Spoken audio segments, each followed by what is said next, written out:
Thanks for tuning in to your official webcast of St. Louis's fastest growing MMA website, knucklejunkies.com. Be sure to tune in with your co-hosts, Brett Alton, John Menke, and Dan O'Connor. That's KJ Live every Monday, 9 p.m.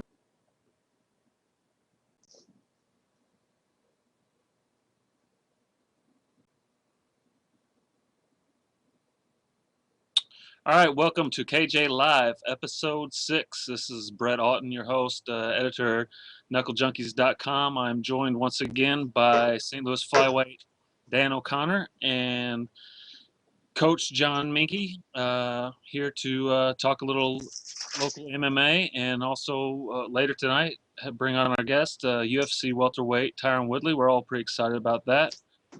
I guess we can kind of jump in the show. We our two co-hosts here were at the two AMI events over the weekend. One card out in Sullivan, Missouri, Cage Champs, and then Proving Grounds was at the South Broadway Athletic Club. Just off the top of my head, I was down at South Broadway Athletic Club. Lots of newbies on that card, other than the two, the main event, co-main event for their lightweight Grand Prix tournament, which those two fights kind of definitely were the highlights down there. Justin Langford and Montuel Prater, if I'm saying that right. Prater will be meeting in the finals, and then of course there was over at Cage Champs again lots of amateur action over the weekend. Just either one of you guys, just some general thoughts from the weekend or anything that kind of maybe popped out. I definitely think the tornadoes hurt the shows a little bit. They weren't as packed as they usually are. I think a lot of the Proving Ground people were backing out of the fight because of it. So that's why there was a lot of newbies there that maybe shouldn't have been there. But definitely the main event and the co-main event fights were pretty good fights. Justin went and he did what we knew he was going to do, wrestled and controlled the fight. And Montuel, after a bad nut shot, ended up armbarring the piss out of his guy, and guy just stupidly picked him up to try and slam his way out of an armbar and almost broke his own arm. So the rest of the fights were lackluster, other than one of Finney's guys, the KO kid. I can't remember that kid's name. He was losing and came back and won. But the rest of them, they weren't the greatest, but they new guys mostly. Did Prater fight Joe Roy? Yeah, It was funny. Yeah. I saw him training Sunday. He was back at the gym already training, so it's good to see, that he didn't take the loss too hard, and he said, "Hey, gotta get back in there, get some work." Yeah, it was really interesting. Went to Sunday Fun Day up at St. Charles MMA on Sunday, and so coming up now we have Charles Johnson fighting Pierce Taylor, both guys at the gym. Yeah. And then Joe is now fighting Brandon Lowe from one of my students, both guys at the gym. So there's this hilarious Sunday Fun Day picture with 4 guys that are going to be fighting each other here pretty soon. And, honestly, they didn't train together, but they trained with the same people, and everybody took it really professional. It was really cool to see the camaraderie and the, just it's kind of like, we got to grow beyond the point of being who can be the biggest, baddest motherfucker, or, biggest fish in a small pond kind of thing. And it seems like, hey, man, we got to kind of work together if we want to get to that next level. And so guys were in there training, and it was real positive and hard train. Everybody went real hard. It was a lot of fun. My experience down at because we could chalk it up to piss poor weather. Unfortunately, I think the problem is a lot worse, and it's oversaturation. And I know that the guys over at Shamrock are looking to potentially kind of move more towards a boxing format, where maybe just do a couple of amateurs and then maybe a couple of like 4 pro fights, 4 and 4, so you have like a night of 8 fights, have things spaced out, and you're looking at about a 2.5 hour, maybe 3 hour experience at tops, and get people out there. Let's be honest, people want to be, they want to go to the show, they want to be entertained, but if you give them a lot of great entertainment and send them on their way in 2 hours and 15 minutes, they're happy, because guess what? they get to go out and drink afterwards. They get to go out and Right. dick around with their friends. The night isn't over. They started their night at 7, and now they get the second half of their night at 10:30. So that's not a bad thing. The problem that we're seeing, like you mentioned, Dan, is there's a lot of green fighters and not a lot of experience. Now, I want those guys to get in there and get those fights and get that experience. So, like, because you got to get it. How else are you going to get the experience except by do it? But when the whole card is there and you spend your $25 and you're kind of like, yeah, I could spend my $25 watching, Luigi Fioravante versus Chris Heatherly, and Adam Ward versus Eric Irving, or I could spend my $25 and watch a guy who should be on Weight Watchers, fight. So that's what you're looking for, and people are gonna, hopefully these quality shows can survive to the next level. The unfortunate thing with the oversaturation is we're these former shows that usually have great quality, like Cage Championships, continue to put in, and I know Proving Grounds has put on a couple of really good shows too, but Cage Championships typically puts on really good shows, and they had problems, and they had to fill their card, and they ended up having like 9 fights, but a lot of it was like, hey, can you help me out? Can you do this fight? And it showed during the show. And I don't want to get into too much about the negative points of the fight. I'm happy that he had a good number of people there and he had enough fights. What I'd like to talk about is some of the bright points on the show. Steve has had a kid on there, Tommy. How do you say his last name? Tommy Stair. It's Sarah, yeah. He's looking better and better. His wrestling's looking clean. Hit a nice north-south choke. Man, I'm telling you guys, if you guys want to be good at MMA, you guys, the MMA fans out there, learn the north-south choke. It's one of the chokes that isn't inhibited by the damn gloves, okay? And it's a great technique, and it's one that really is effective in MMA, and it still works really well. Learn that shit. If you don't know how to do it, go ahead. You could pay me $40-50. I'll give you a private lesson. Okay, I'll teach you how to. I taught him that one. Yeah. Yo, you did? Yeah, he was. He's How giving me could all you the credit for it. possibly? How could you possibly have taught him? You have no lats or back or anything. You're like, Drop the shoulder into the throat and back up. oh my god, man! I just flex my. I see. I learned it from Jeff Munson, the origin of the choke. So so first thing I did to do the choke was go in and lift a lot of weights. Yeah. And I figured that was the balancing act. No, the other thing I wanted to mention is, man, we had Dakota Bush and John Baxter. Please, if you're a fan of amateur MMA, watch these two kids, man. Baxter ended up finishing Dakota in between rounds. He couldn't continue to round 3. But I saw two of the most talented amateurs that I'd seen in a long time. John Baxter really has a good future. I guess he's with the Battlegrounds. I saw Harlan Futrell in his corner, so I guess he's with those guys. But man, he was well rounded. There wasn't. I mean, you look at that kid and you say, okay, that kid can go on and eventually be a pro. So it was really neat to see such good amateur fighting. And then the final fight of the night, Dan Schaub took a fight on short notice, but he had just fought for Jim Jenkins, so he was in shape. Took a fight on short notice, and what I guess he went against Denver Sales. So it was two guys that are ridiculously tall for the division. Sales came out and won the first round. Kind of was aggressive with his striking and backed Schaub up. And had some good positions on the ground. Schaub tried to beat him up in the clinch a little bit. Almost hit an armbar on the ground, and Denver won the first round. Second round was close. Schaub edged him out though, just with a little bit more time and control. A couple mistakes Denver made. Was using his energy. That third round came out. Denver was a little tired. Schaub was extremely tired too. But that's the difference that you see. And this is why I like working with military fighters. Is Schaub came out and said, "Okay, you're a child, the worst thing you've had happen to you is you didn't get the Christmas present you want. A girl broke your heart. Your friends were talking shit on you. You lost in a game of Xbox." Dan Schaub has seen life or death in front of him on deployment. And when you get that kind of experience and you come back and you try to play this simulated struggle this war or anything like that. It's completely different. That's why I love working with military guys, man. He came out there and mentally said, he said, I can't back up with this kid. I have to keep going forward. And Schaub found fucking, he totally fucking armied up, found some balls, moved forward, continued to put good pressure, won the round, and took the fight. And one hell of a fight. Those last two fights were great, man. Worth the price of admission.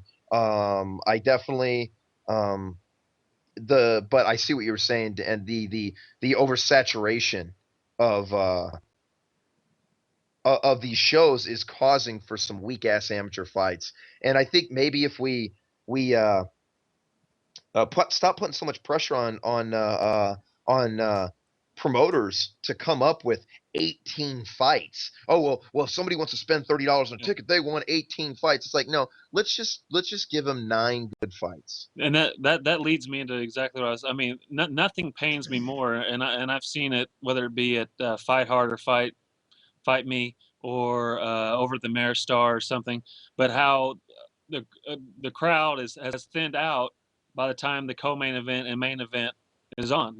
There's more people there at maybe the start of the main card, and maybe the first couple fights into the main card, but then by the time when, like Jake Collier's last fight, for example, the crowd had thinned out, tremendously. You've seen it even with the great with the Freeman Rob Washington fight. People just don't want to stick around that long. And that was the only fight on the show. Right. That was the only fight. I mean, like, I couldn't tell you who was on there. I actually damn it, I can't believe I'm actually Baton hit a nice spinning jump spinning kick on that one, so that was worth it. I mean, like, to be able to watch it, that was fun, but that was like the only highlight of the undercard was Baton's kick. And then Robert and Zach gave us a great fight. Right. Was that the one that Dam was on? The Karina Dam's brother? Is that the same card, or is that a different card? You know what I'm talking about? Whatever his name is. So he's in the UFC now, I saw. But say that again. The Karina Dam's brother, or what the hell is his name? Rodrigo Dam. Yeah. No, I don't think Rodrigo Dam was on that card. It was like the same one that like Evan Bollinger fought Dustin Hill. Now, our Owen Evinger. Jesus, what am I going? Owen Evinger fought Dustin Hill. Now, I get that Evinger was coming off of his Bellator fights, and he had some really tough fights there, but he is so far beyond Dustin Hill. It's like not anything I would pay to watch. But I get, getting the ring back in, getting there, knocking the dust off. But like, if you're going to do that, put him on and then give us something else. Give us a couple other fights. Don't give us one other fight. Well, it goes back to, like, not all these fans are diehards and are going to stick around till 11 o'clock or 11:15 to see what is actually the best fighters of the night. So, if you're to chop off 5-6 fights on some of these cards, then you would get a nice, tight, concise kind of event. I already did this. You could tell people are not up on their history. I already ran into this problem. I made this mistake back in 2005 already. Or maybe it was 2006 when I did a fight show for 450 people. If it believe it, I'll tell you who's on the undercard of this fight. This card was so stacked that Tyron Woodley, Mr. UFC right now, was fight 5 of the night. Lance Benoist was fight 4. Okay, Mike Russo, Pride and UFC veteran, was fight 7. Josh Shockman was actually main event, UFC vet. Jake Hecht, UFC vet. Was like fight whatever. I made this mistake by putting on this insane show, and it was amazing. The fighters gave us everything, and it was the best amateur show that I had ever seen, and I was so proud to have done it. But by the end of the night, everybody was like, we were too exhausted. We couldn't take it. There all these back and forth fights that would go to the decision. I was so proud of myself as a matchmaker. I had 14 fights and completely exhausted the crowd. They were like, by the end of it, it was almost 4 hours, and they were like, they couldn't take it. You burned out the pleasure sensors. oh yeah, I was like, yeah, I did it. And then I went and I talked to all the people and they were like, dude, it was way too much. Way too much. And after that I was like, okay, I got to rethink what I'm doing. So looks like, for the third week in a row, a local fighter is going to be on Access Television. We had Rob Washington down at the CFA, I believe, and then Alp, obviously, the last Friday, and then moving forward to this Friday, we have Zach Freeman and his opponent, Jake Lindsay. Two undefeated guys, and I mean that just before we get kind of brush over that fight a little bit. I mean, it's just great seeing local guys get on, for better word. I mean, at least cable television.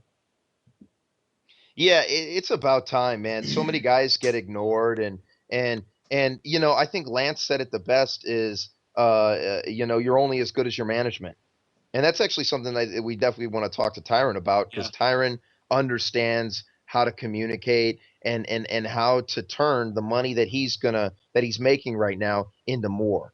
How to turn the career he's got right now into more. And maybe he can give some advice to young fighters on how to do that.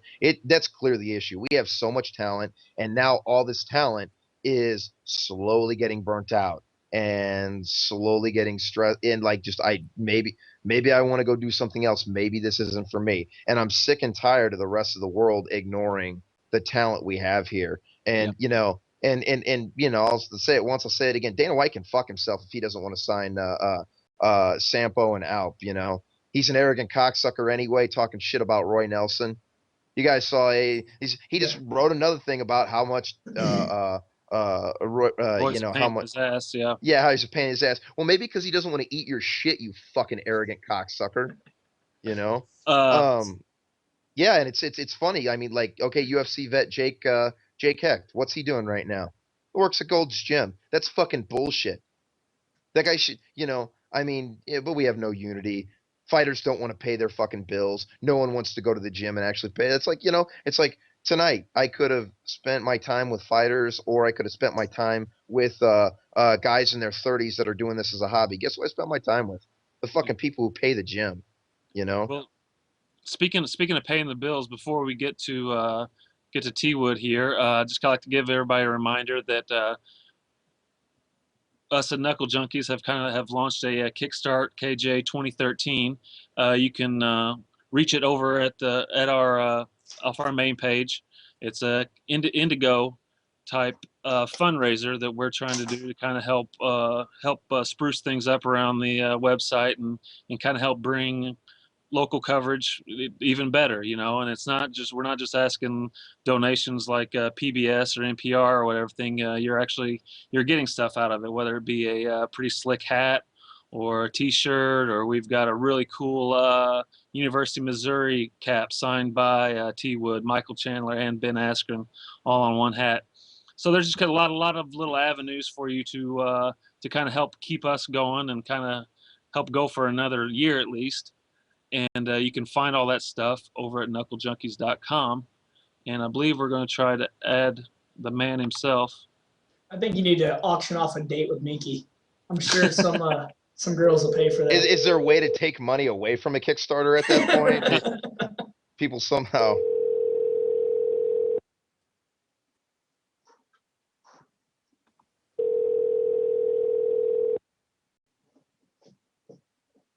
We called the right number, correct?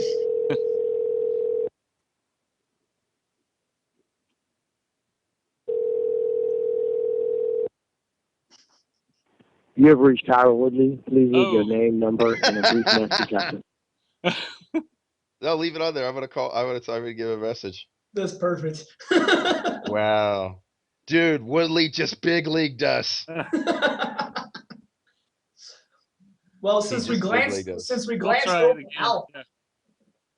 Yeah, the Alp thing, yeah, man, that is completely worth talking about some more. Like, so Buenelas goes out there, does his best impersonation of an airplane, then finds a penny, and Alp jumps on him from behind and hits him. You believe that shit? Yeah.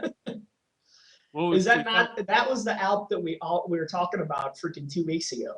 He power wise, yeah, for that sure. hard, and I mean, you didn't get to see the rest of them, but That's the hands that Hey, that's why we have referees in there, because if we saw the rest of them, we wouldn't see Winelis anymore. You know. that was a beautiful, beautiful. I mean, it didn't even look that hard, but you know it was hard because he spun in a freaking circle. Do you think he probably knocked him back to bantamweight, or? Man, I don't see going up a weight class because you're getting knocked around. I mean, he's not That, big. So, Yeah. that's what people are saying, but the truth is he ran into two top 10 people that no one knows who the fuck they are, absolutely. because everybody wants to talk, what's Greg Jackson coming up with next, or what's this super gym coming up with next, you know? And the truth is people go to super gyms once they're good because they need to be able to live the fighter lifestyle or the professional fighter lifestyle. Greg Jackson isn't building those guys. They go to Jackson to have the opportunity to work with 8 other guys that are getting ready for those big major fights. And it may not even help Alp and Sampo if they went to a super gym because, I mean, there's not going to be a lot of 125ers there or 135ers. It's going to be mainly them two guys. I mean, iron sharpens iron at that point because they're both making each other better. Opposite going out to alpha male, they're not really going to find another place to go to, I think, better than St. Charles and MA. Well, yeah, if they go somewhere, they should go together.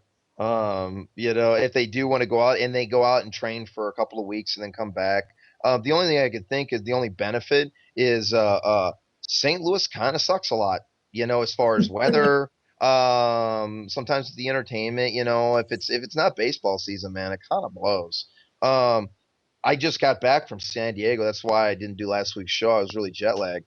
And just to see the environment out there and be around the level of jiu-jitsu that I got to train with, I walked into the last practice for Lovato Jr., Clark Gracie, and Shanji Ribeiro right as they were getting ready for Worlds, and they're all amped up, and this is their last, like, balls out practice, and I'm not training in 8 months with, other than one time with or twice with Brazilian Mike and once with Mike Rogers, with black belt level guys. And I've been dicking around with white belts, trying to teach them how to do arm bars and stuff like that because I can't roll because my knees went bad. And it was like the first time I walk into that fucking buzzsaw, man. Dude, it was like some kind of, jigsaw-esque, Saw 16 kind of bullshit, They were like, you fancy yourself good at jujitsu. American. They whatever, man. I gave him some American style strength though. I definitely was fucking stronger. There's take two. Janji's a monster too. Yeah, boy, he's just good. That man, they had some. Oh, Tyron Woodley.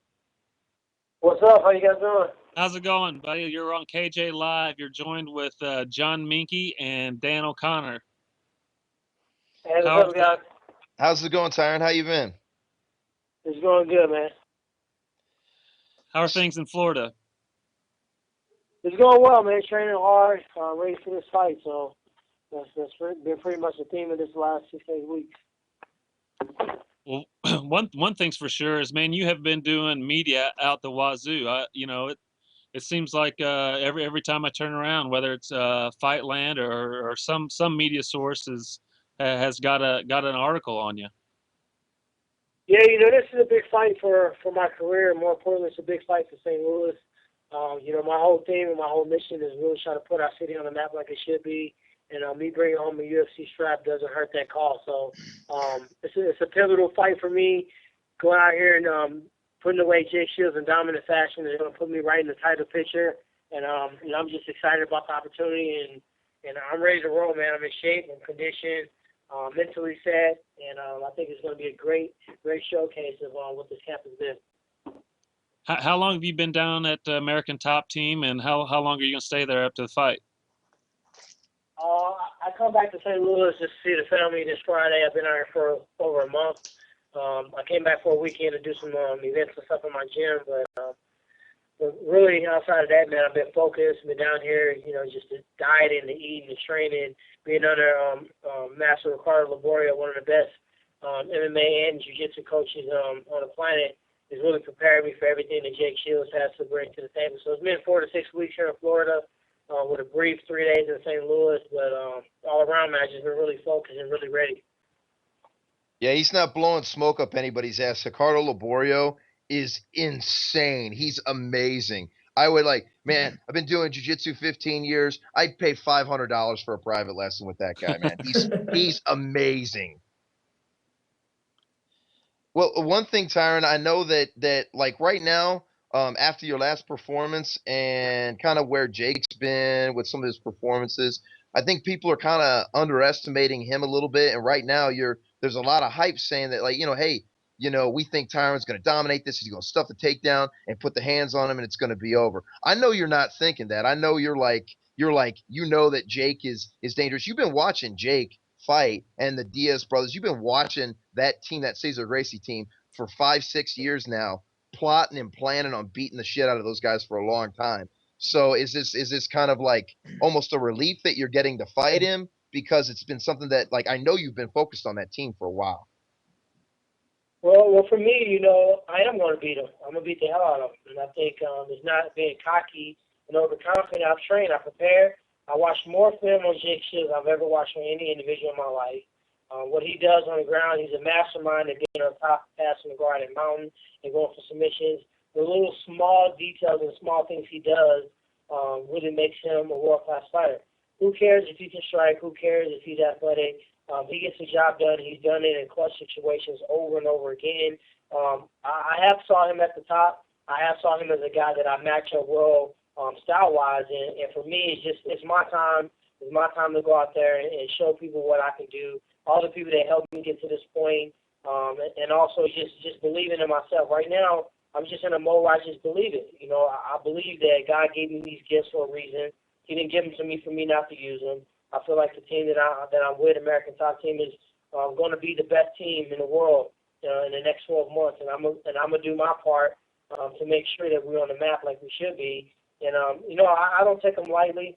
I think that's what Robbie Lawler did. I think that's what Dan Henderson did. I think that everybody who's lost to him has saw what he's done in the cage and say, "Oh, he can't strike. Oh, I can do this to him." It's always different when you're in there. So for me, I train every worst case scenario, getting clinched, getting hung on to my legs, taking constant shots, taking my back, getting me in a mountain situation. So everything that he can possibly put me in, I've trained those positions. I've worked my way through those positions, and I have answers for every one of those positions. So for me, I'm just confident that I'm in shape to go out there and go a ridiculous pace for 15 minutes. And I don't think it's going off 15. Yeah, people don't realize how cerebral and how cerebral Tyron is. People look at like the speed, the athleticism, the technique, and they're like, "Oh my God, this is like the next evolution of human." Tyron's really smart. He actually before he got I guess when he's getting really more serious in school and with wrestling, there's a million other things going on. But at one point, were you were double majoring with computer science at one point, weren't you? Or was it engineering? Yeah, I can't remember. I ended up graduating in business. Wrestling and computer engineering didn't mix too well for me, so I got into the business school. That's where I graduated from. But yeah, I try to take with strategy, and I think going to college and obviously trying to think with your brain instead of going out there and just trying to crush everybody without a strategy is silly. Mm-hmm. Yeah, people don't realize it, man. Like we were this close to Tyron Woodley wearing a suit and tie to work and programming and stuff like that. And thankfully for us, he's gonna put St. Louis on the map as the first champion from St. Louis. So I love to see you getting your respect now that you're in the UFC and you're knocking people out. You're able to showcase to a larger organization, a larger group of people that what you're capable of. I don't think a lot of people saw what you were capable of in Strikeforce, even though you were walking through a lot of people. Andre Galval saw what he was about. It didn't look like they were giving him the credit he deserved in the final show Strikeforce put on, because I mean he really did build a lot of Strikeforce up with all those unbelievable fights he put on. Well, I think Strikeforce. Yeah, I just think people they remember your last outing. When Yeah. people complain about me being boring and about laying on top and being nice cool in the blanket, they forgot I finished all first 5 of my fights in the first round. And out of my first 7 fights, 6 of them was finishes. And then the guys I had decisions with, the guys like Nate Coy, who's the MFC champ, Tarek Safadine, who's the Strikeforce champ, Paul Daly, Jordan Meehan. These are guys that if you look at now, these are guys like, oh, they're studs. But when I fought them at the time where we both were up and coming. Probably didn't make a lot of sense for us to be fighting at that time. But I found a way to beat these guys. Had to go to plan B and C. And at the end of the day, people only remember your last outing. So I'm riding the wave out of the knockout of Jay Heron. Definitely go ride that out till the wheels fall off. And after I knock out Jake Shields, I'm gonna do the same thing because you got to ride this wave out because you can become irrelevant really quickly. People can have your name in every article, and if you sit around on the shelf for 6-8 months, they're like, oh shoot, I forgot that dude was in the UFC. And that's just the business side of it. You got to keep yourself in the loop, keep your name in the mill, and after this fight, I'm 1 fight away from a title shot. I beat this guy, and I beat a top 5 fighter. I'm fighting George St. Pierre next, and that's where my mind's at right now. Are you a little happy seeing how successful a lot of the Strikeforce fighters are having, or how much success they're having coming over to the UFC? I know that the UFC definitely tried to treat Strikeforce like it was A-ball or something like that, or it was college, but it wasn't pros. But I think we've seen something completely different. The Strikeforce guys have come over to the UFC and they've done extremely well. Is it a little bit like, a relief to be like, hey, finally some credit that you guys always deserve? You, Tarek, guys like Gilbert Melendez. Hell, what were some of the big matches that even Lawrence Larkin, he got screwed on his decision, but he looked great too. And the guy who fought Lawrence Diaz, Larkin. Yeah. Lawrence Larkin. Yeah, for me, I always like to see the Strikeforce alone. Robbie Lawler came over, finished up Koscheck. Even the guys that are lost, they went out there and they lost in a manner which you still see these guys are the top fighters and they're really pushing the envelope. Nobody really thought of Strikeforce as a second-rate organization. The UFC didn't think of it that way, or they wouldn't have bought us. They bought us in 2010 because in 2010 we had the best year out of any promotion. We had the best shows, the best fights. We had the best heavyweight division in the world, and that was the year when they were having all those injuries, those cancer shows, and they bought out the competition. So when we came over, it's great. It's great to be a part of a wave of these Strikeforce fighters that come in hungry, come in sending the message, proving the point, and showing you guys that, hey, we up here with you guys, and we're going to come over here hungrier because we're going to show you guys that, hey, Strikeforce is not a semi-pro league. We're the real deal, and I think that's been the theme of this entire year thus far, and I think it's not going to change. I think the matchup they're putting together, Strikeforce versus Strikeforce, Strikeforce versus UFC, I think we're coming out on top, and that'll be the story of 2013. I do. I think finally you guys got the credit you deserve. That and man, I still you can look through my DVR right now. The only shows that I have still on there are some of those great Strikeforce fights that like when Matt Ricehouse fought Bobby Green. Some of your fights, Tyron, got definitely the one with some of Masvidal's fights. Good man. Strikeforce was an amazing league. I just I'm kind of big on competition and stuff like that, and I like to see these matchups and that we're going to get to see these guys fight in the UFC. But at a certain point, I get worried that too much control for one individual, and he starts playing favorites. I'm actually looking at the UFC's ranking system right now, their top 10, and I'm looking at it and I'm like, yeah, I can see everybody in that top 10 list is amazing and a great fighter, but it just seems like for the first time in MMA history, like the lightweights and the welterweights, you really say all the guys in the top 20 are truly world class. Where would you see yourself, Tyron, in as far as a ranking? I really don't get caught up in rankings, to be honest. Rankings and matchups are all on paper. The only sport that's played on paper is paper football, and I'm not flicking a piece of paper through an upright to make a goal. So for me, you got to go out there and you got to beat who they put in front of you. You got to be prepared and at least semi in shape to take a late notice fight because that might be a big opportunity. You know, if I would have got a chance to fight Carlos Condit, you know, I would have seized the moment on it. And that would have catapulted me into the top 5 immediately. So for me, you know, I really don't care about the rankings because I know where my map is. I know that this is a perfect matchup for me. This is a guy that was a former champion in Pancrase, Rambo on the Rock, Elite XC Strike Force, beat Dan Henderson, Robbie Lawler, Campman, and he's fought GSP to decision. I beat him. I can start basically saying, hey, I want to fight Nick Diaz. I want to fight Martin Campman or Condit. I want to fight Damian Maia. I want to fight Rory McDonald. One win. It's not a round-robin tournament. It's not the NCAA. One win over one of those guys puts me immediately in the title picture. How many guys have we saw fight for the strap that didn't deserve it? The Chael Sonnen, the Frankie Edgar coming down to 45 and getting an immediate shot. You know, all these guys that are getting title shots.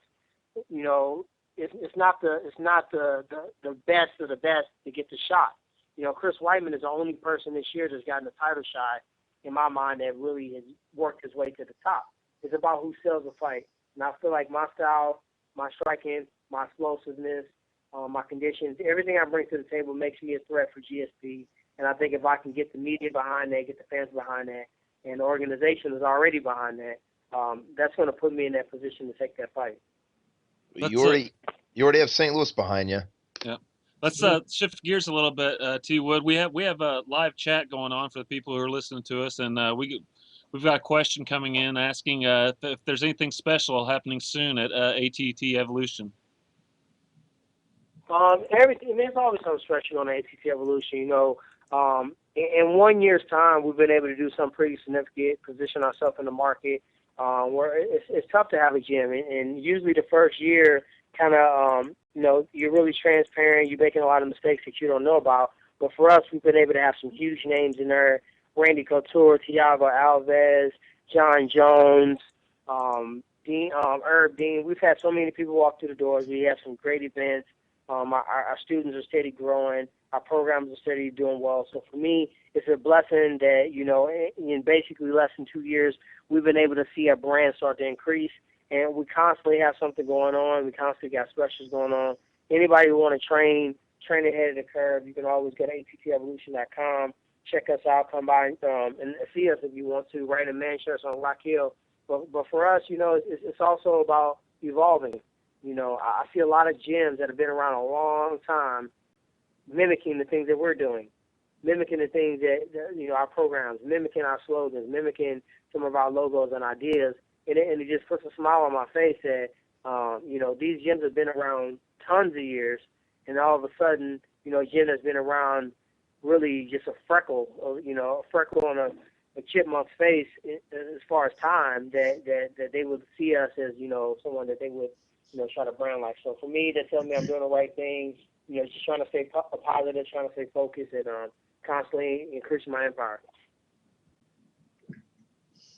That's actually kind of something interesting that I wanted to talk about. We talked to Lance about Benoist about like advice that he could possibly give young and up and coming fighters. What kind of advice would you give them, a young pro, about how to, you know, have success not only as a fighter but you know, in life? You know, it seems like you're gonna, you know, whatever happens, you know, after Tyron Woodley's done fighting, he's doing more stuff, and it seems like a lot of fighters have no clue what they're going to be doing. It seems like you're constantly planning and building towards a future, and a future that lasts far beyond fighting. What kind of advice would you give young fighters? Well, what I definitely would give young fighters advice is always be patient with the process. MMA is a long process. You know, in the beginning of my career, when I first started fighting, I fought amateur from 2005 all the way to 2009. Most of which I fought for free, some of which I made money on ticket sales. But at any point, I could have said, I'm done. I'm going to finish my master's degree. I'm going to coach college wrestling full-time. There was a lot of times when I was training and, you know, it took me 2 years to get a pro fight. Canceled events, injuries, people dropping out. It's a very frustrating and stressful process. It's very political. So if you're in it for the right reasons, be patient with it. And also don't sit on the couch and watch the UFC and watch somebody go on and put on this amazing performance and think that you're going to be able to get up and go mimic that. That's endless hours of drills, technique, discipline, running, conditioning, being trained. So you got to be ready to do the work and do the time. You know, you got to pay the cost. It's a big price tag on there. You always got to tell yourself if you're willing to pay that cost. You know, as far as after MMA, you also got to have an exit strategy. This is a business. This ain't just going out there and fight people because you want to prove you're tough. You got to take the right fights at the right time, and you got to basically position yourself as a brand. And your brand has to extend beyond MMA. You know, entertainment or gym or promotion or clothing line or whatever you want to do. You know, management. I try to plant seeds in different areas. So when I get done in MMA, I'll still be around MMA for the rest of my life. In a different vicinity, but I'll still be involved and I'll still help others get to the top and maybe take it further than I was able to take it. Hey Tyron, I was curious to get your take on this. Just what are your thoughts on social media and, you know, for a fighter to use that to help promote himself? You know, I know a lot of guys are, you know, somewhat reluctant and maybe they don't have that kind of outgoing personality or anything like that, and don't really feel comfortable maybe, you know, blasting up on Twitter a lot or you know, during UFC tweeting a lot or using the Facebook, and they seem almost reluctant because it's not really maybe their personality to be Mr. Hey, look at me. But you know, what is your thoughts on the importance of that? You know, I got into social media late, and you know, really when the UFC started giving us incentives, you know, bonuses and stuff for tweeting and increasing your followers. Really, in this day and age, if I'm a sponsor, if I'm Tap Up, I'm Head Rush, if I'm Affliction, and you want to say, hey, you should sponsor me, I'm a great fighter, they're going to look at your social media following. They're going to see how many people care about what you say. Because at the end of the day, the patch on the shirt really doesn't go as far as we think it do. Hey, I'm fighting in the UFC. You should want to pay me $5,000 to put a patch on my shirt. But if you don't have any social media followers, then how are they going to, you know, get their money back from people going out and purchase and stuff because you say, hey, I use this training mask, or hey, you know, I wear clinch gear, or, you know what I mean? All those things add up. And really, the fans, I've gotten 2 fights based off social media. I got like maybe 200 or 300 people saying, hey, Cyborg Church, Tyron should fight Paul Daly. And every time somebody tweeted me and said it, I posted and I retweeted. I posted and I retweeted. And I attached Showtime, I attached Strikeforce every single time. And within 1 hour, somebody called me and said, hey, you want to fight Paul Daly? I said, let's get it done. So, you know, you don't realize how much your organization really looks at what the people want. They really look at how many people say, hey, I want to see Tyron fight this guy. Hey, I want to see this person fight this guy. And if somebody's talking crazy, then I block them because I don't want my brand, hey, you suck. Hey, your mom's too loud on television. So I block them because I don't want negativity on my brand either. So it's important. Do I wish it wasn't? Yes, I wish it was just a sport where the best fight the best. You train your butt off, and all you have to do is worry about being prepared and go into the cage and put on a great show. But that's not what it is. You got to be marketable. You have a strong brand. You got to have sponsorships going out there. And you basically got to politically be able to mesh in with the Zuffa guys, and you got to stay in a good graces. So if you know how to play the game, you know, you won't be in the game very long. So I think it's important that these guys that want to do this really pay attention to social media. Now, you don't have to be ballistic. Some guys are on there too much. TMI, some stuff that nobody even cares about. But if you tweet and you kind of let people know, you know, everybody's curious on what we're doing on a day-to-day basis. If you kind of let them know, hey, I'm eating this. Hey, I trained this. Hey, I ran this. Hey, man, I saw this movie. It was hilarious. They kind of, this is their chance to get to know us, and they want to live through us and want to feel like they're a part of our journey. And, you know, you just let them in as much as you're comfortable letting them in. Tyron, do you think your degree in business is actually helping your MMA career? It sounds like you kind of understand the inner workings of how everything works that not a lot of fighters understand. It seems like you know that how you're going to produce a brand and move past what a lot of other fighters don't really understand to push past where they're at and how to get fights that you're able to do. Well, it's all about, you know, some people are built differently. You know, I feel like my entire life, business has been a part of my life, whether it's selling blow pops out of my locker in middle school or, you know, whatever I had to do, going through the, you know, business school at the University of Missouri, that I feel like if I use some of that knowledge that I gained during that time, use some life experiences, and really just see how the game is played and stay in the mix. You know, I've been to probably 50 UFC fights. You know, I've been to 10 UFC expos. So I go in there and I shake hands, I meet people, I talk to sponsors. I probably got 90% of my own sponsors just off meeting, being professional, having a professional, advertising or marketing things where people can see, hey, this is a person, he's a brand, there's a lot you get behind him. So for me, I gotta want it more than somebody else wants it for me. You know, I got a family, I got a wife, I got kids, I got a gym, and plus I want to maximize every opportunity. So for me, I take the business into it at all times because you want to make sure that every time you go out there and fight, that you maximize each category, your exposure, your marketing, your emails, and anything that you have to do to get your brand out there. You want to make sure that you do it because everybody remember your last appearance. I can't stress that more. You know, people are very forgetful. People forget GSP used to stop everybody and elbow and have bloody messes every fight.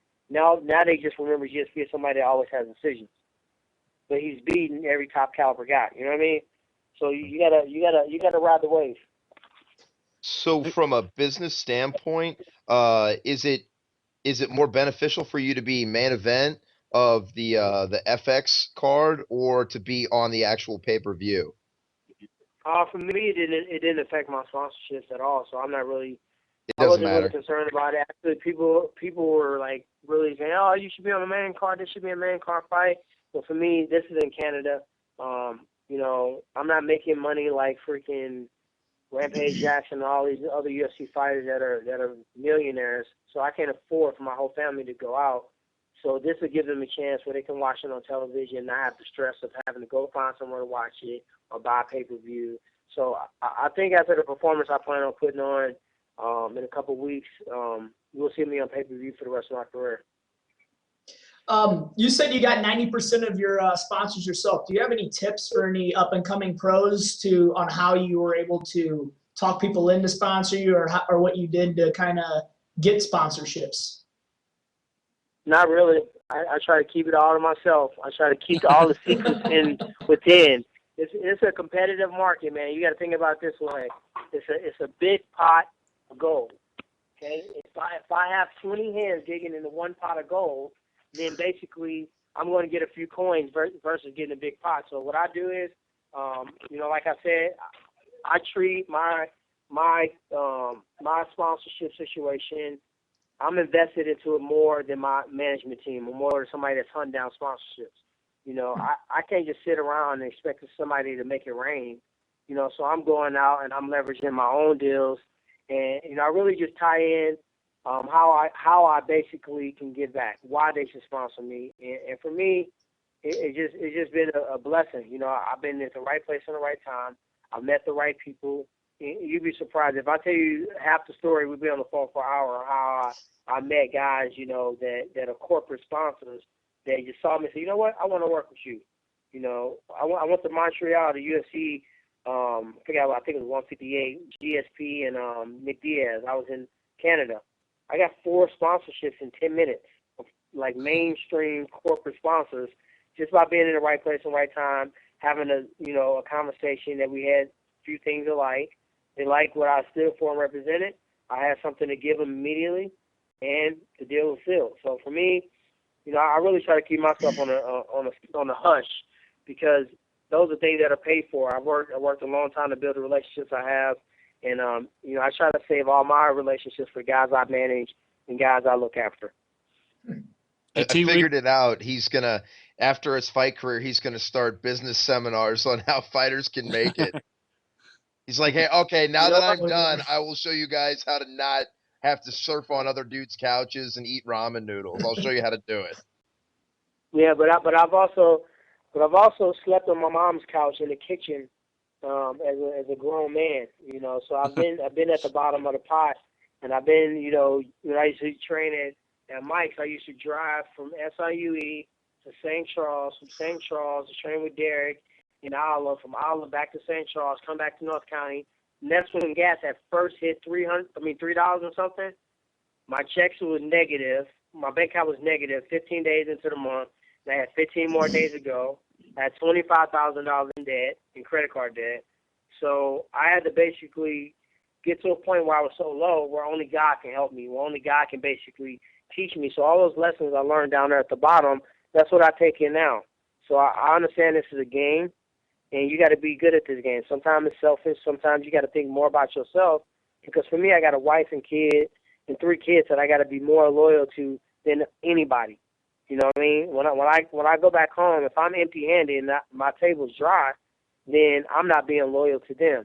So you know, those are things that people got to realize. I didn't just go out there making all this money, doing all this stuff. Because some people see you on TV and they got this false impression of what's really going on. They don't know that in between fights you broke and you borrowing and you scraping and you haven't fought in 8 months and this is your only source of income because you can't just go and fight anywhere. You know what I mean? So for me, I got to make it count every single time. You know, I'll negotiate down to the dollar. You know, if there's a difference between going with Cage Fighter or Jocko and they talking 500, other countries talking 600. I'm gonna get to the last dollar, and I think that mindset is going to help me when I manage guys. It's going to help me in my career. It's going to help you in life. You know, that's why 1% of the U.S. controls all the wealth because of their mindset, the way they think. Hey, T. Wood, we got a couple more here from the chat. Chat room wants to know, Shields is known for his wrestling. Are you putting in any extra time in preparation for that? Well, last time I checked, I was a 2-time All-American. Shields got to be known for the punch because if he thinks he's just going to dive in on my legs, it's not going to happen. But, yes, to answer your question, I have been doing a ton of wrestling. I've been training with Nick Coy, who's All-American, Kobe Covington's All-American, Jason High wrestled at the University of Nebraska. Robbie Lawler wrestles a lot better than what I realized. So we've been beating each other up. We had a ridiculous day today in wrestling. These are almost harder than college wrestling practice. So I've been putting myself through the grinder. You know, I know it's going to pay off on the 15th. But, yes, I have been focusing a lot more on wrestling than I have in any other camp. But, you know, I hate when people compare me and him as equal in wrestling. That's disrespectful to me because he's not equal to me in wrestling. You know, I've wrestled my whole life, and I've achieved things that he's not even came close to. So for him to be compared as you know, the same wrestler as me, is just like me saying I'm better than him or equal to him on the ground. I give him respect for what he's due. He's amazing on the ground. He's better than me on the ground. I'm not going to get better than him in 6 weeks, and he's not going to get better than me in wrestling, striking, power, speed, explosiveness, and hunger in 6 weeks. So that's a long-winded way of saying yes, I've been wrestling. How he likes to throw that step out, step up front round kick to the body. He likes to try to throw that front leg round kick to the body. You guys been practicing a lot with that. I mean, he does an off step when he does it, so when he steps up, he jams himself all the time. But he does have some success with it. You guys been like working on like kick counters and stuff like that because he doesn't want to sit there and box with you. I know that, but you know, he might try to throw kicks and stuff like that. You ready for this? If for some reason he decides to turn this into a stand-up fight, have you been working on anything new, or is it just continue to refine the stand-up skills that you're already starting to let out in your last couple of fights? Well, you know, as I said before, I've looked at film on him in pretty much every aspect. You know, he hasn't really evolved as a fighter. A lot of people don't realize that. He does the same stuff. He does the same stuff. Yeah, he's been the same fighter for the last 8 years, and everything, including the kick you're mentioning, has basically been accounted for. And you know, everything he does is to set up a takedown. If he stands there and he wants to just make it a complete stand-up game, GSP is accurate. He's like a point striker. He does a Superman jab, he does a jab, he does a leg kick, he does a punch, but he's not a power puncher. You know, that didn't work out too well when Jake Ellenberger kneed him in the face and beat his brains out. If he gets in there with somebody that can punch hard and punch faster than him and get in and get out like a blur, I think that, you know, it's going to be a sharp knife for him. So for me, it's definitely thinking about the jab, thinking about how he comes in with a 1-2 and collar ties, how he overhooks, how he goes for a high cross, how he goes for a double leg, how he pressures you against the cage, how he tries to take it back.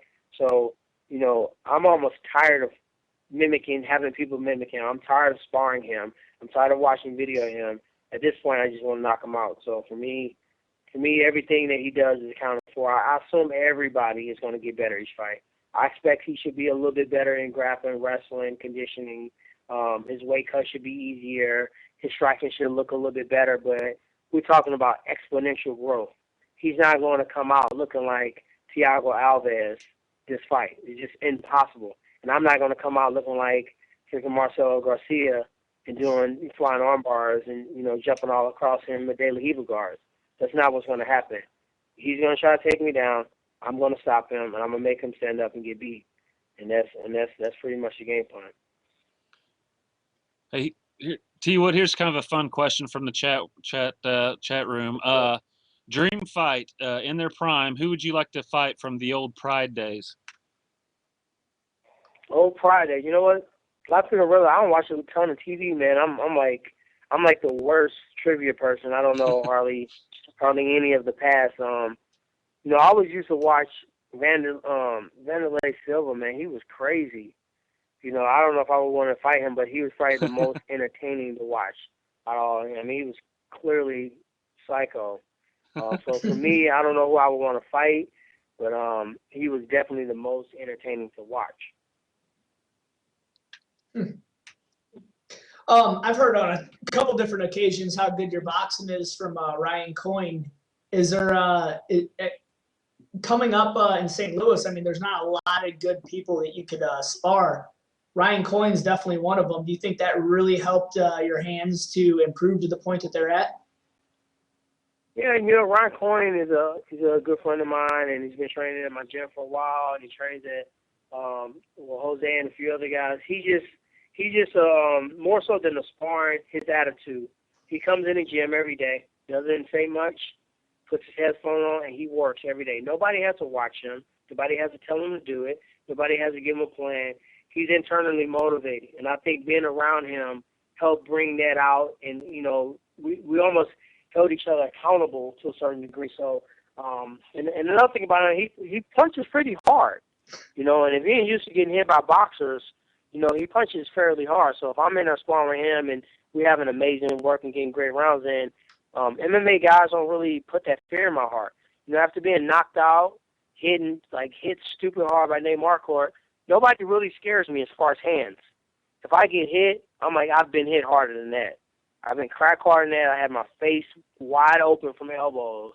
So for me, all that fear and stuff like that is almost non-existent. And more importantly, I've trained with world champion boxers, not MMA guys that learn how to strike in the gym. I train with world-class boxers, world-class coaches in a world-class gym in Wildcard Boxing in LA. So when it comes down to striking and technique, you guys are just now seeing the stuff I've been training for 3 years. It's a difference between knowing it and then actually getting that stuff to come out of you and fight. And that's what's been my entire goal, is to get what's in me out of me and to continue to learn and continue to grow. This honestly, like everything he's been talking about, this is kind of what I was referring to a couple of weeks ago when I was saying there's a big difference between what Tyron's doing and what the guys in the local scene are doing right here. I mean, he just said it. I mean, the list of people that are behind Tyron preparing him for this fight are some of the most qualified individuals in the world. And it's not like this just started. This has been going on for years. And that's why I said Tyron Woodley is the 170 top dog in the area by far. And like I said, Lance Benoist is one of my best friends. Tyron's better than Lance, and so I don't have any problem saying that. I think for me it's not. For me, I think my mindset is different. I don't really care about being the best in St. Louis. That don't mean anything to me, because at the end of the day, I'm not going to fight Lance. I'm not going to fight any of those guys in St. Louis. Yeah. And I think that what St. Louis needs to be at as an entire state and city, I think that we need to realize that it's not about being the best in St. Louis, St. Charles, North County, St. Louis City. It's about being the best in the world. And if we will actually come together and train together and increase each other's, increase each other as actual individuals and fighters instead of, feuding like some women and all this other stuff, we will come a lot further. The stuff I've been doing since 2006.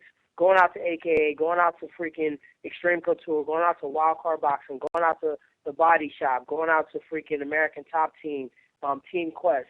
I went out and I basically found all these different ingredients, and I mixed it in my own pot of stew to make myself the fighter I am. So everybody, when I left, when I was training, that was hating and was like, oh, he doing this and he doing this. But now they're realizing that what I was doing was increasing myself as a fighter. And I think that if everybody realizes sometimes you do have to go and train with different people. You might have to go out of town and see a different way of training. Sometimes it's good, sometimes it's bad. There's things I've seen at gyms that were terrible, and it made me know not to do that at my gym. There's things that I've seen at AKA that were amazing. Now I incorporate those things into my regimen. So for me, for like the last couple of years, my goal has been trying to increase my city. I've lived in St. Louis. I went to high school in St. Louis. I went to Mizzou. I came back and coached in St. Louis, and I own a gym in St. Louis. So St. Louis is dear to me at heart, but sometimes I feel like it's fighting against St. Louis where you're trying to actually increase St. Louis as a city. So, I think the best way I can show St. Louis is by going out there, winning the title, bringing UFC Gold home to St. Louis, and then the questions are, how did you do it? What did you do differently? And that would be my opportunity because the other way I was trying to do it is not working out so great, so I kind of just threw in the towel on that. Yeah, well, I don't want you to get the wrong impression. That's exactly what we were talking about. That No, I did. this I was team- piggybacking on it. Oh, okay. Yeah, because I like again, and I was one of the biggest team rah guys out there, and I'm so done with it. I'm so done with there's nice people everywhere. There's nice people on every team out there. There's great guys all over the place. And guess what? If you have the opportunity, even if you're not doing this as a professional, if you have the opportunity to spend 2 hours dicking around with somebody that happens to like all the same shit you do, well, man, that's a good 2 hours to spend right there. I mean, how often we go through our lives, as guys that like to do this crazy shit, and what are you going to go to the supermarket and find somebody that you have anything in common with, But you have this opportunity, this community that we need to come together, and that's what I was talking about on Sunday practice or earlier today. The Sunday practice, we had two sets of guys that are going to be fighting each other in like 2 or 3 weeks that were all there for Sunday practice. And it was like no big deal. No one cares. And it's like, hey man, let's all just get together. We had probably, I think this week there was 4 different teams in the gym and everybody was all cool. And we got to see more of that. I think that's the start. I think that's the way it should be. I think that if St. Louis is going to increase and rise up, because we're so far behind right now. Florida, California, New York, Albuquerque, Las Vegas, all these cities are so far ahead of us as far as the MMA scene. So for us to basically rise above and actually put ourselves on the map, we got good individuals. We got guys in every major organization, but as an actual entire city, we don't have a nucleus of fighters where we're getting the recognition we deserve. So if you got guys that are studs in your own city, you're silly not to train with them. And if you can go out and train at Alliance, or if you can go train at Kings or AKA or Greg Jackson, if you can go out there and learn something, when you come back, the stuff you learn is only going to increase your team, because I'm pretty sure you're not going to not show your teammates the cool stuff you learned at a different gym. So for me, I think that mindset that's the only way our city's going to come up. We got the wrestlers, we got the work ethic, we got the boxing, everything we need to be a great city of fighting. We got the support of the fans. We got, great location. That's probably why the UFC doesn't want to come to St. Louis. Everybody's begging for the UFC, but you got me, Lance, and Robbie Lawler, and maybe Pat Healy. They want to see a bigger presence of MMA on the scene before they come to our city to do a show. And that's from Dana White. Well, Sampo and Alp deserve to be in there too, though. So they hopefully Sampo will be the next one to go. Sampo should have been in the UFC a long time ago, in my personal opinion. Sampo should have been in UFC a year and a half ago. That's just flat out. Yeah. He's ranked like in the top 7, top 5 in the world in his weight class, and he's waiting to be in the UFC. That's ridiculous. I like the way you're thinking there, Tyron. We're we're coming down the tail end here. We want to give you time to. I know you're an hour ahead out there. Some time to get some rest in. Just any final thoughts heading into Jake Shields? No, man, I'm there. The victory in my mind is with the preparation. I'm confident. I respect him as a fighter. I respect what he brought to the table. I've done my homework, and I've done the research, and I basically put in the work on top of that. So I think I've earned the right to be confident in preparation. I plan on going out there and putting on another great performance, elevating myself, elevating my team, American Top Team, and also putting St. Louis on the map like it should be. Stay forward, look forward to, great things in the future for me. I see myself, fighting for a world title in the next 8 months. And, that's all depending on, working hard, training hard, fighting hard, putting on great performances and understanding, the nature of the business. So check us out, atttevolution.com, and I'll talk to you guys soon. All right, Good man. luck, buddy. Take care. Awesome. Thank you. All right, guys. Thanks. There he was. There's a lot of knowledge got dropped on That was show, awesome. man. Yeah. I was listening too much. I was like, damn, I need to start doing that. Yeah.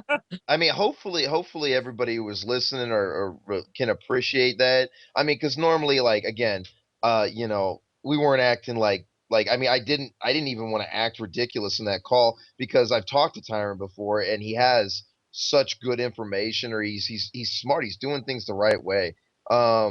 It kind of sucks. Like I don't get to train with him anymore. There was that big, just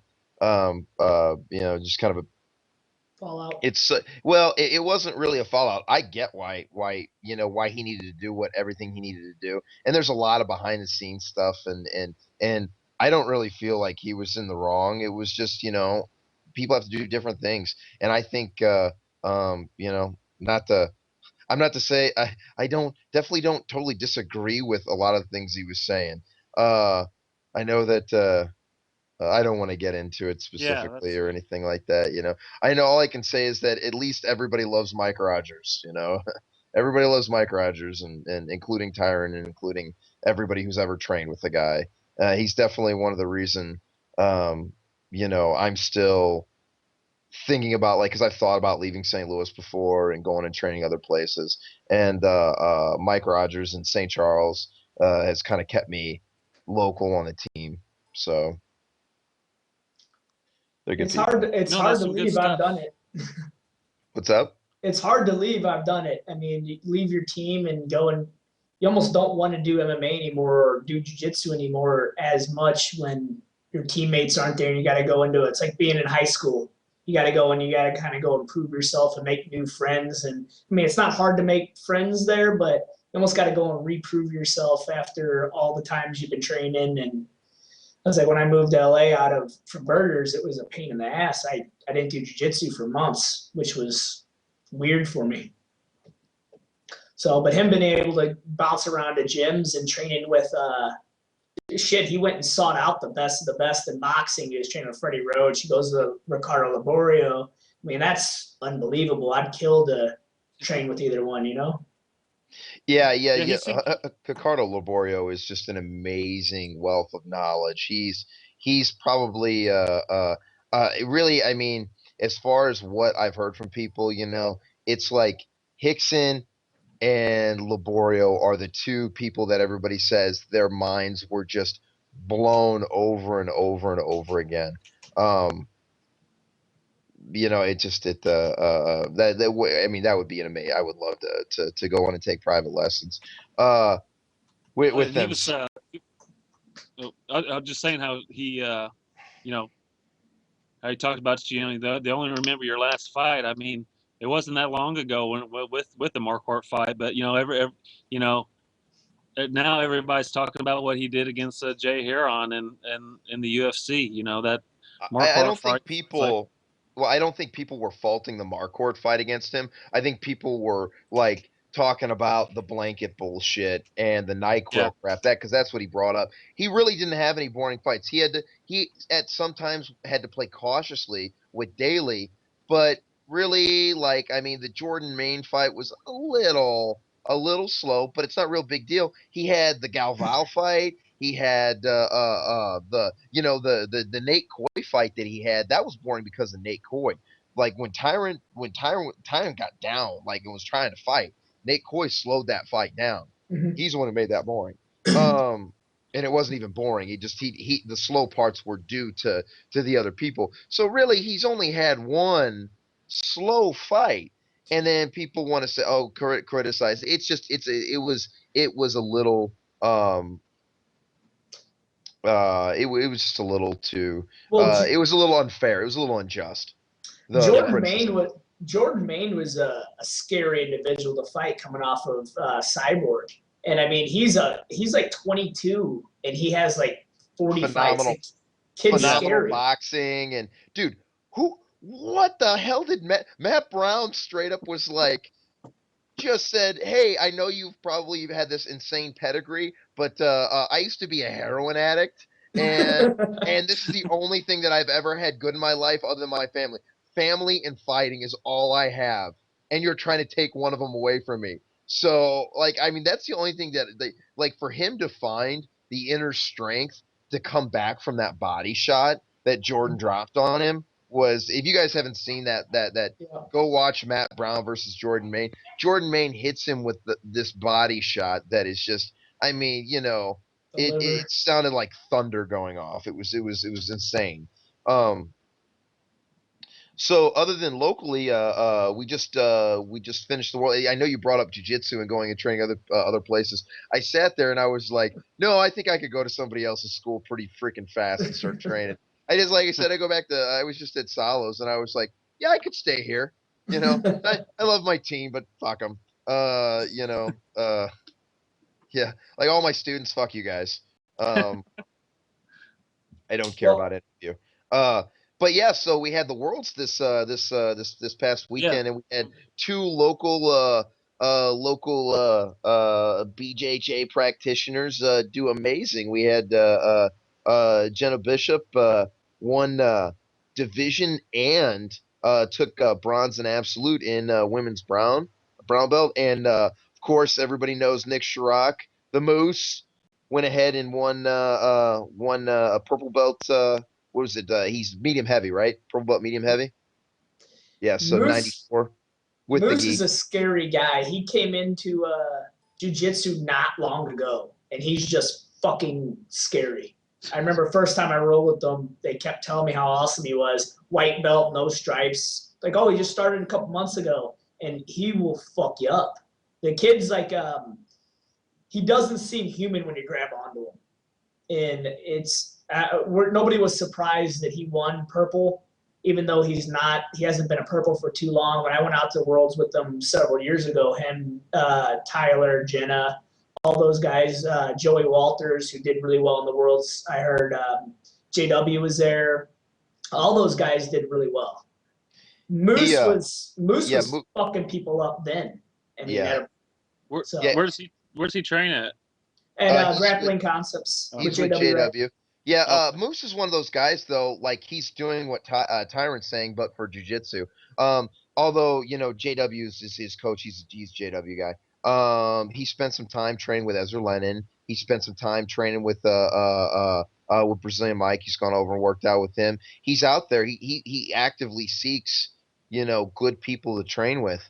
And at the end of the day, everybody knows he's still loyal to JW. So everybody's like, "Oh, cool, man! It's great to have you around." But he's JW's guy, and I think it's really cool, man. I think it's really cool. It's a testament to how JW creates a family environment out there, and it's obviously served him well. Mhm.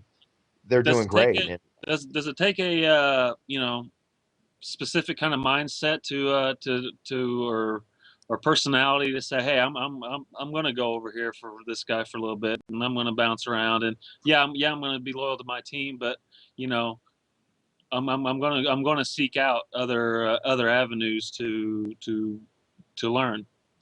Well, all I could say is that it would be stupid, and I think JW probably encourages him to do it because you've got a medium heavyweight black belt, Pan Am medalist no gi, but is actually very solid gi too in Ezra Lennon that he could go train with, or his coach JW is fighting at Rooster, so he's it's a completely different style of jiu-jitsu Yeah. at that point, and so to move up to those next levels, you can't come in and just be you can't like as somebody who has competed through the ranks all the way up to black belt and has competed as a black belt, every single rank it gets 100% more different, becomes more and more cerebral. It's not just about being good, it's about simply doing it's about it comes all the way down to, did you pace yourself properly through the match?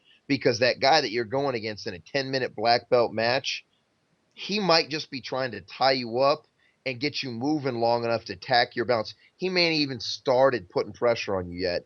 And then all of a sudden he explodes 6 minutes in, gets his 2 points, and then starts leaning and putting pressure on you and trying to draw you out and get tired. Now, yeah, if he went after you 110%, maybe he could pass guard and mount and maybe score a submission. But he's got 3 other matches to think about right there. Chances are he's going to be throwing the fuck down in those 2. So you get in the concept, you get into the concept of what's match pace versus going 100%. A lot of people think, oh, you go to the tournament and you go 100%. Not at black belt level. Not at black belt level. There's a pacing thing that you can't really understand until you've had to get into 5 rounds of fighting fucking Rafael Lovato Jr., and then you have Shanji, and then you have Braga Neto, and then you have to fight Buchecha and Rodolfo Vieira. And if you don't know what I'm talking about, go educate yourself, son, because it's because you need to know these people. I was lucky enough years ago to actually see how JW trains guys getting ready to go to Worlds, because I hadn't been in gi for a long time. It's so methodical the way that he teaches that. One hand goes here, they do this hand goes here, you do this, you stand up. I mean, it was to the point where my ADHD was just, I was staring at the fucking wall because it was so methodical. And then you have to I just don't even look at the guy anymore. I feel That's where they're because at. you're a professional in a sport of like the goal in MMA is like, it's a sport for people who like 3 things, but they're not good enough to be pro at any of those 1 things.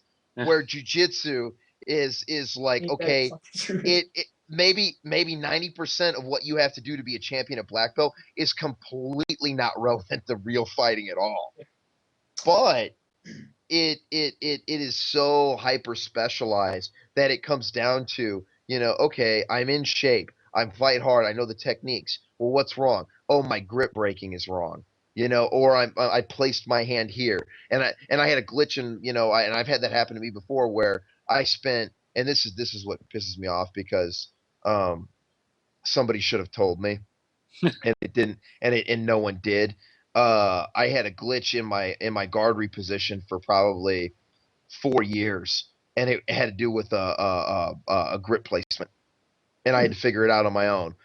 4 years of having guys like Brazilian Mike pass my guard, and no one fucking even knew to tell me. But that's the difference between St. Louis and California, And I mean, Not bringing that people not in that for we don't have great seminars. jujitsu. Not that we don't have great jujitsu here, but man, it's like hell, it's like having a single parent household. You've got all you've got kids running around, and you've only got 1 set of eyes to fix everything, and per gym. And whereas if you went out to California, like I said, I went to California, and I think there were 9 black in the room. Well, if you look at it, they're coming up from Brazil. Who the fuck's gonna want to move to Missouri from Brazil? They're all going near the fucking beach, Florida, California, where it's sunny, nice, warm. They're not gonna want to deal with the ice and the freaking roads like in Missouri, the way the weather is and the shit we deal with. They're gonna want to go to San Diego, LA, where they're close to the beach. They can go and eat healthy food, which we don't have in Missouri, and have fun. And obviously do all the stuff they can do in Brazil. Plus Yeah. make money. Well, I mean, you see the difference. You see, the real meat. Well, I mean, the isolation that we have here, sometimes makes us complacent. We're good at MMA. We are good at MMA, and you guys who are fighting MMA, if you listen to some of the things Tyron said, we'll continue to get better if we work together. I mean, come on, guys. We all three of us have been preaching this for weeks now about how we have to work together to get to the next level.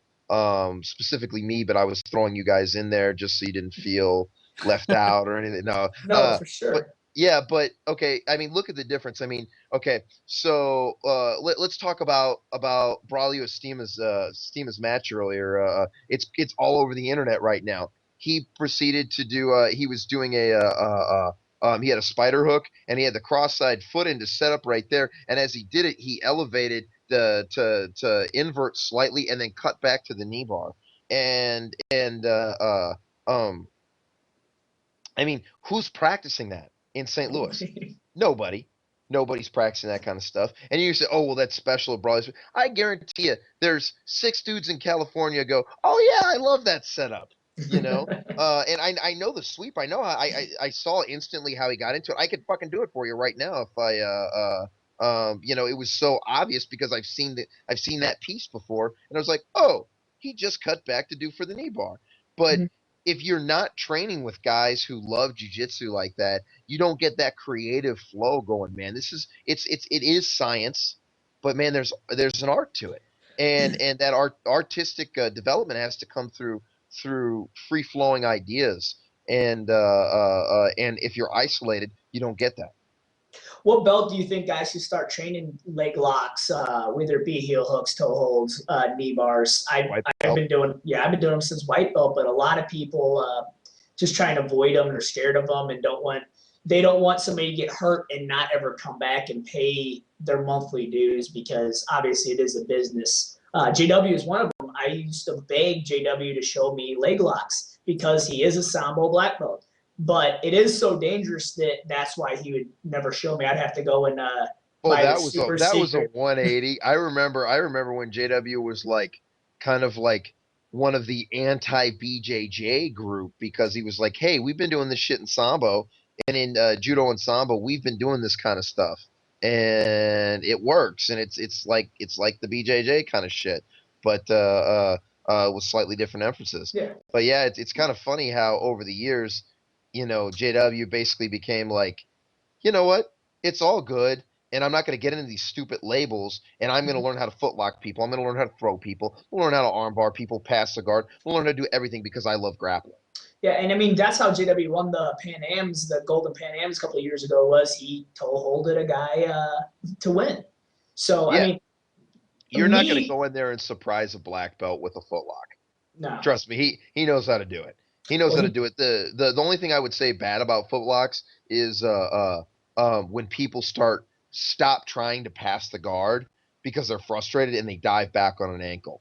I like you go for an ankle because you want to go for the ankle lock. You don't go for the ankle because you can't pass guard. And I was one of those guys for years. I would if I stood up, I would just jump back on an ankle.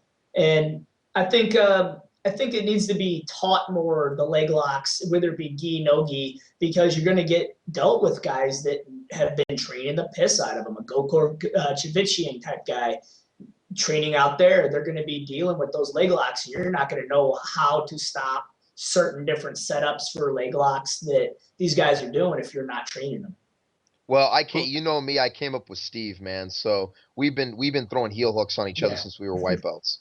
Steve's the one who taught me how to do a heel hook. So, yep. Well, I mean, maybe this isn't the pinnacle place for grappling or jiu-jitsu, but what does St. Louis kind of offer or bring to the table in that realm? We do have fucking good MMA. We have good MMA, man. What about grappling and jiu-jitsu though? Where I mean, there's. I mean, grappling. We have great grappling. We've got guys like. We have Rodrigo Vaghi, we have Brazilian Mike, we have Brazilian Mike Rethmeyer. I'm here, Kyle Watson, Ezra Lennon, Right. Ezra Lennon's world class no-gi jiu-jitsu. He's like I would put him at right on the cusp of breaking into elite no-gi. Mhm. And right now, and then he's definitely a very solid gi black belt too. You know, like I wouldn't be surprised to see him win a match or two in the gi, but not really necessarily make it to a medal round. I would be surprised not to see him medal in no gi. You So know, what do you think about nogi and gi? How is that? I mean, I'll let you speak about it since I talk. at what point to drop the gi? Yeah, if you're doing Like MMA or you're just doing straight nogi. yeah, if you want to be a great nogi fighter and that's what you're interested in, um, you know, I would on if you're if you're very very focused on grappling, you probably should keep it on until you're a purple belt. You're gonna make so many fucking mistakes as a result of not having good posture. That gi it will fix all the posture and pressure issues that you have. Mhm. And that is some of the benefits of the gi. I mean, I've always talked. If you're doing MMA, I almost think you have to do even more no gi than you do gi. You probably have the opposite idea on it because I remember my first MMA fight and I only had done gi and I was reaching up for collars and doing stupid shit that I'm going, what the fuck am I even reaching for? That just sounds fucking stupid. No, no, I don't have that view at all. I think that you can simply, you know, if somebody wants to be an MMA fighter and that's truly their goal, but what always ends up happening, guys get involved in MMA and then get burnt out and they go, "Wow, this fucking jujitsu community's way more positive and it's a lot more fucking fun." And you get to go to you go to California and you're hearing like thousands of people chant shit for like teams like Alliance or Gracie Baja or whatever, Atos. You know, dudes like screaming Atos, Atos. And there's like fucking 500 people screaming it, and you're seeing this badass match. You're like, dude, this is way fucking cooler than some you know, like, well, I'll just let you know. After my first fight, the guy's mom spit on me. So, you know, okay, versus that, or like last time I went to Pan Am's, I kind of got dicked over by a ref. It wasn't too bad, but whatever. You know, I lost a match right before in quarters, um, right before the right before the ask me, right before the medal rounds. And I kind of got screwed on points, and the guy who I lost to ended up going on to win. Man, I must have had 8 random dudes I never met, Brazilian guys in my division. That I was the last, you know, I was the lone white motherfucker in there, and and they were like, "Dude, you're so strong, you're good, man. You know, I thought you did great, dude. You should be proud of yourself." And all these guys that, you know, a bunch of guys barely spoke English came up and tried to communicate with me because they said, "Hey, man, I appreciated watching you go." And you go to that, and then you try to go, you know, try to go to MMA event. And I love MMA as a sport, but man, damn, it's just we got off track. But yeah, I would like, okay, so like Andrew Sanchez. I work with Andrew Sanchez on stuff. I'm not gonna sit there and teach him fucking you know, teach him a lot of spider guard shit. Yeah. You know, even when we're working gi, we don't practice that. We practice shit that would translate easily, i.e., butterfly guard, a little bit of De La Hiva, but that's almost, you almost do that defensively Mhm. to cause somebody to turn away. Because if you hit De La Hiva position, that's going to prevent the guy from being able to bomb with his backhand. You can then up kick him, get him to turn, and then you fucking scramble up to your feet really, really quickly. Or you transition into heel hook, you whip your leg in all the way around, get him to turn away, and then you stand the fuck up again. So there's some value that you would get out of this gi stuff. Dan's the only one who knows what the hell I'm talking about right now. Yeah. People in the I chat love room it are though. like, It's what the absolutely fuck? what I say. Okay, go ahead. You can ask me the question. I've been asked this question too, and I have nightmares about this. Gabby Garcia, would you bang her? Fuck yeah, I would. I would try to knock her up so fast, She'd and bang and you. and yeah. Well, hey, you know, listen, man. You know, I've got a reputation, and you know, trust me. If somebody was getting fucked, it's you know, I'm gonna do the fucking. Um, you know, I would survive prison. Uh, Yeah, I'm the first one. Yeah, I'd be the first one to resort to gay sex or cannibalism. Yeah, no, I would take the Zulu approach on it, where I would go, oh my God, think about the massive son she would give me. Yeah. They were just fucking with me the entire time I was out there near Gabby Garcia. That she was just gonna pick me up and carry me around like fucking King Kong and the little chick. The baby that she and I would Yeah. have would be your size. Hey, It probably anybody that's never seen Gabby Garcia, she's like 6'4", 260. I mean, she's built like a defensive lineman. and It's good looking it's though, a little right? unfair. It's a No, little unfair. she's She's not so good much bigger looking. physical. It's just, yeah. I mean, She kind of God, looks like Bigfoot Silva, but a chick with blonde wig. Okay. dude, I don't care. I don't care. I want that baby. Hey, that's Jake Lindsay. I mean, how we kind of glazed over that, and that's kind of maybe You want to that's- talk about the librarian, huh?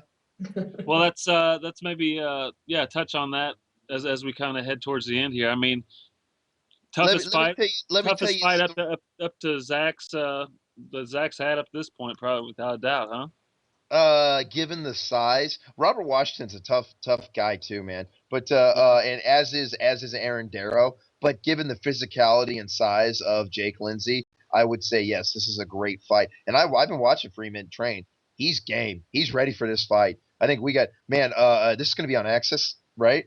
Yeah, This is gonna right. be. Oh yeah, I'm not doing anything. I'm Co-main sitting there event. like, dude, I'm so watching that. It should be the main event. That fight is for. I mean, it's for the gate keys to the fucking UFC. That's what that fight is. You know, Lindsay has beaten Darian Terry. Bobby Lashley's main event is whatever. Yeah. I don't care.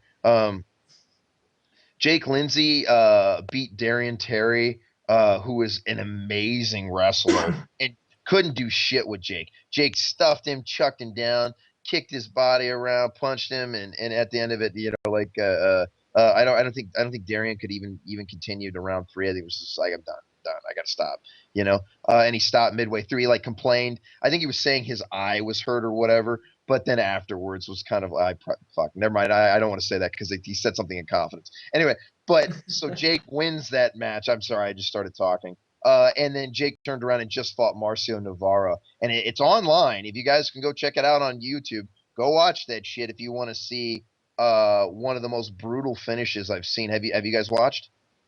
No. On YouTube? I don't know if Go I watch watched that one shit. or not. The you see a great use of short elbows and fuck, I was there, man. And body punches, comboing up on punches, and there's holes in his game. Jake Lindsay has holes still, but the reason Jake Lindsay has holes is because everybody ducked him for years. He turned pro and couldn't get a fight for 18 months. He had his first pro fight and then couldn't get another fight for 18 months. That's how bad he was ducked. And it's slowed his growth. So he still makes mistakes. He's very nervous sometimes and doesn't fully let his stand-up go. If Freeman has to go out there with his whole heart on the plate, you know, like it's his whole like mind, body, and soul, and say nothing matters except going out there and living without fear, so to speak. You know what I mean? Not letting fear hold him back. If Freeman fights like I saw him train Sunday, we have an amazing fight. So Freeman has the opportunity, and the thing is, Lindsay has never gone against anybody who is good at submission as Freeman is.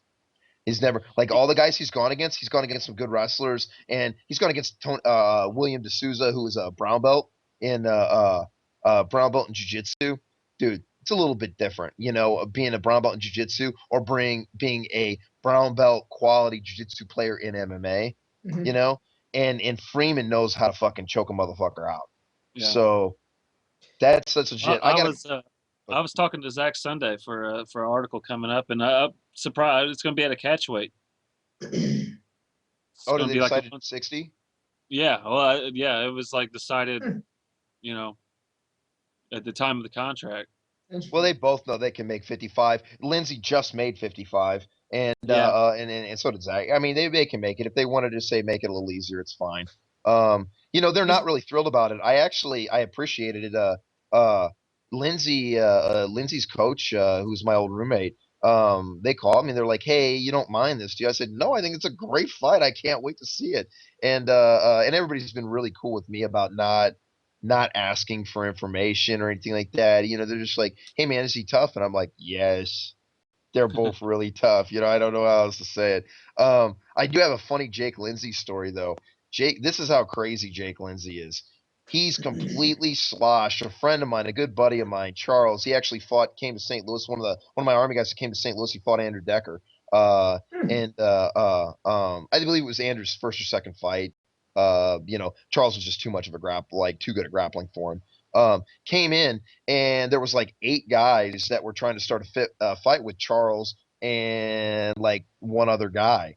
And Jake Lindsay walks up completely drunk in the bar scene down there at the college town at K-State and comes up completely drunk. He's like, "Hey, I know you from the gym, don't I?" Because he didn't really know him very well because he's one of the Army guys. "I know you from the gym, don't I?" He's like, "Yeah, man. I'm Charles. I'm G, man." And he's like, "Yeah. What's up, buddy?" And he's like, "Well, it looks like I'm getting ready to fight." And then he goes, "With who? These fucking idiots?" And the guy's like, said something, and Jake Lindsay's like, "Oh, I'll handle this." Wades into a group of 5 people and just starts KOing people left and right. Just boom, boom, boom, dropping dudes left and right. Charles tells the story later, and Jake's like, "Dude, I don't remember any of that happening." That's fucking awesome. Okay, a real quick one. Buddy of mine. Okay, so they get into okay, so this is probably a bad one. Get into a massive fight. So St. Patty's Day, like everywhere else, is big at the college, and so they have their fake Patty's Day when all the kids are still there because of spring break and what have you. So one of the professors, and I don't mean jujitsu professor, although he is a jujitsu professor. I mean a K-State professor, and my buddy Joe, who's also BJJ black belt, Jake Lindsay are walking down, and these dudes start a fight with them in an alleyway. And so it's hilarious to see this doctor punching somebody in the face. Well, the doctor actually is a pretty good fighter, is beating the shit out of this guy. Joe Wilk ends up choking this dude unconscious. They're all fighting, knocking guys out. Joe's the only guy I know that fucking pulls guard in street fights. And he does. He fucking kicks the shit out of people. Joe's been in so many fucking street fights and choke this guy unconscious and then turned around. And so everything breaks up. Everything's going crazy. This guy's girlfriend screaming to the guy that Joe choked unconscious. And Jake Lindsay walks up to him and he grabs him, pulls him up by his hair. And he goes, "Dude, are you okay? Are you okay?" And then punches him right in the face and knocks him the fuck back out.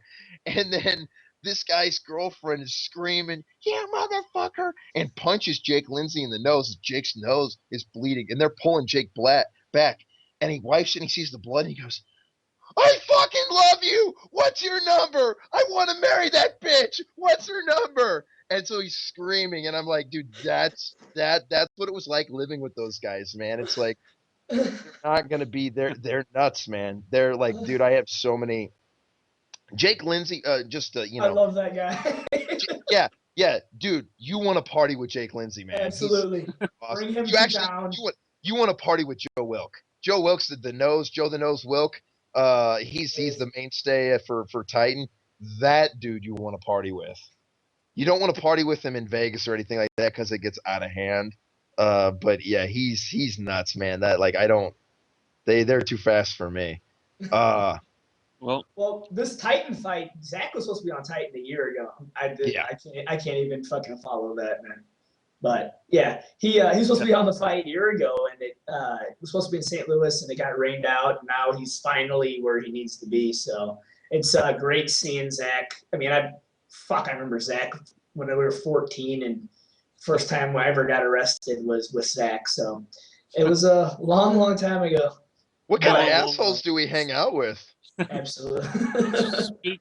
Speaking of finally being where they need to be, KJ Live is now on iTunes. So anybody who wants to get this episode or past episodes can just pull up iTunes, put in KJ Live, and sure as shit, there we all are with everybody else. So that's a good thing. And I know we get people asking us, whether they can't for some reason the Twitch TV doesn't work or they can't get YouTube on their phones or what have you, just head straight to iTunes, put in KJ Live, and you'll have 6 episodes of St. Louis MMA goodness waiting for you.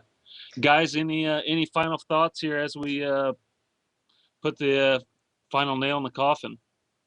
Subscribe to the iTunes account, motherfuckers. You know, we didn't hit our F-bomb goal last week because Mickey wasn't on. So I tried to up it, but it just didn't come natural. I needed to say fuck way more than I do, evidently.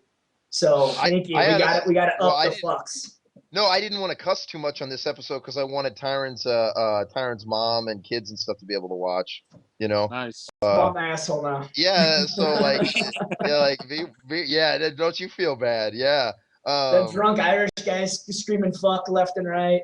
Apparently, I didn't have an issue with Lance completely ruining his future on the show, but I didn't. Yeah, I wanted to be polite for Tyron's family because they're real nice people.